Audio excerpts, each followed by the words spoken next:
તો આ સભાની અંદર ઉપસ્થિત રહ્યા, ઉમળકાભેર ઉપસ્થિત રહ્યા। બીજી સભામાં તો કદાચ અમે 2 કલાક લેટ હોવા છતાં પણ લોકો મોડી રાત સુધી બેસી રહ્યા, સાંભળવા માટે બેસી રહ્યા, ખેડૂતોના પ્રશ્નો સાંભળવા માટે ખેડૂતો અને માતાઓ બહેનો સતત ઉપસ્થિત રહ્યા। ત્યારે અહીંના સ્થાનિક મુદ્દાઓ બાબતે પણ બંને સભાઓમાં અમે ચર્ચા કરી તો અનેક સ્થાનિક મુદ્દાઓ અમને ખેડૂતો પાસેથી મળ્યા। પીપરાડી સભાની અંદર અમુક મહિલાઓ સાથે હું બેઠો તો મહિલાઓએ મને એવું કીધું કે અહીંયા ગામડાઓમાં પીવાનું પાણી નથી મળતું, દારૂ ખુલ્લેઆમ મળે છે પણ પીવાનું પાણી પણ અહીંયા અમને મળતું નથી। 300 રૂપિયાની દાળીએમાં જઈએ છીએ અને 500 રૂપિયાનો ટાંકો અમારે વેચાતો લેવો પડે છે પાણી પીવાનો। તો હું એવું માનું છું કે આ તો બહુ ભયંકર પરિસ્થિતિ કહેવાય। પાંચાળ પ્રદેશની અંદર મોટાભાગે સિંચાઈના પાણીનો સૌથી મોટો પ્રશ્ન છે, વર્ષોથી વાતો થાય છે સિંચાઈના પાણીની, પાણી મળતું નથી।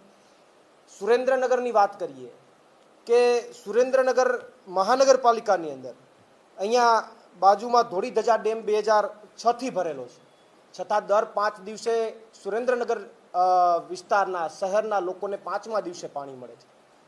આ સૌથી ગંભીર પ્રશ્ન છે। ગટરના પ્રશ્નો સિટીના બહુ ભયંકર પ્રશ્નો છે, ભૂગર્ભ ગટરના।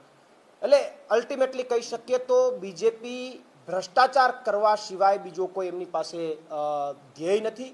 શહેર હોય કે ગ્રામ્ય હોય દરેક જગ્યાએ ભ્રષ્ટાચાર કરી રહી છે અને સુરેન્દ્રનગરની અંદર પરિસ્થિતિ બહુ ભયંકર છે। આ યાત્રા આજે સુરેન્દ્રનગરથી પસાર થઈ છે, 8મી તારીખે ગાંધીનગર ખાતે પહોંચશે અને ગાંધીનગર ખાતે આ યાત્રા જ્યારે પહોંચવાની છે ત્યારે માનનીય અરવિંદ કેજરીવાલજીની ઉપસ્થિતિમાં એમની હાજરીમાં યાત્રાનું સમાપન થશે। 8મી તારીખે બપોરે 3 કલાકે રામકથા ગ્રાઉન્ડની અંદર એક વિશાળ જનસભા ખેડૂતો માટે યોજાવાની છે, જેમાં માનનીય અરવિંદ કેજરીવાલજી ઉપસ્થિત રહેવાના છે અને આ યાત્રાનું સમાપન થવાનું છે। અને એક સંદેશ અમે આમ આદમી પાર્ટીએ આપવાનો પ્રયત્ન કર્યો છે કે ગુજરાતના ખેડૂતો માટે ભૂતકાળમાં પણ આમ આદમી પાર્ટી લડતી હતી અને ભવિષ્યમાં પણ લડતી રહેશે અને આ યાત્રાના માધ્યમથી ખેડૂતોના પ્રશ્નોને ઉઠાવવાનો અમે પ્રયત્ન કર્યો છે। આપના કોઈ પ્રશ્ન હોય તો? રાજુભાઈ એ જે કંઈ પણ પાર્ટી છોડી છે હું અગાઉ પણ જણાવી મીડિયા સમક્ષ મારી વાત મૂકી ચૂક્યો છું અને અત્યારે પણ કહું કે જૂના કેસોને લઈને જે બીજેપીએ એમની ઉપર પ્રેશર બનાવ્યું અને એ વાતને લઈને એમને પાર્ટી છોડવી પડી છે। આગામી જે ગ્રામ સ્વરાજની ચૂંટણીઓ આવી રહી છે એના માટે આમ આદમી પાર્ટીની શું રણનીતિ રહેશે?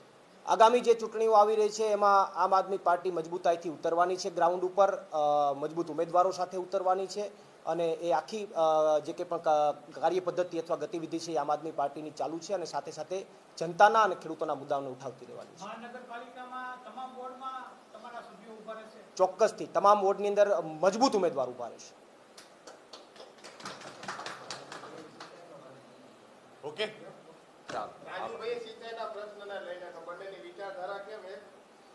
જુઓ, ખેડૂતોના મુદ્દા માટે કોઈ પણ વ્યક્તિ અવાજ ઉઠાવે અમે આવકારીએ છીએ અને અહીંના જે પ્રાણ પ્રશ્નો છે એને ઉઠાવવા, એનું નિરાકરણ કરવું એ આમ આદમી પાર્ટી વતી અમારો હક છે, અમારી ફરજ છે અને અમે ઉઠાવી રહ્યા છીએ।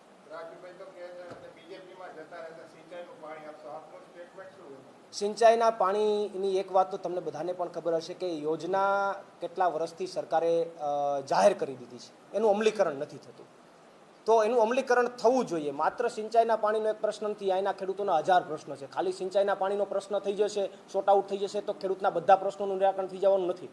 સિંચાઈના પાણીનો પ્રશ્નોનું નિરાકરણ તો થવું જ જોઈએ। એનું યોજના તો લાગુ પડી ગઈ છે, અમલીકરણની વાત છે, ખાલી ચાલુ ગાડીએ બેસી જવાની વાત મારી ખ્યાલથી ન હોવી જોઈએ।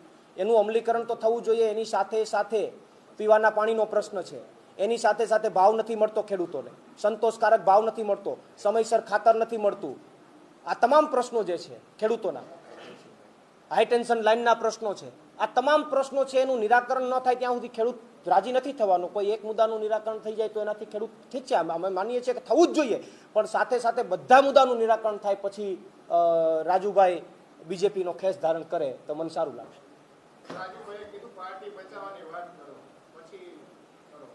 ના જુઓ, પાર્ટી બચાવવાની અને એના કરતાં એ સેકન્ડ મહત્વની કોઈ વાત નથી। એ બધી વાતો તો હવે બહાર થઈને થવાની, પણ મહત્વની વાત એ છે કે અમે ખેડૂતોને બચાવવા નીકળ્યા છીએ આ ભાજપના શાસનમાંથી, ભાજપના કુશાસનમાંથી, અને ગુજરાતના ખેડૂતોને બચાવવાના છે અને આમ આદમી પાર્ટીનો ધ્યેય છે।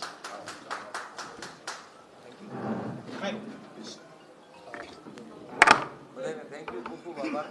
રિફ્રેશમેન્ટ માટે બધા બાજુમાં આવજો, પ્રેસ વાળા બધા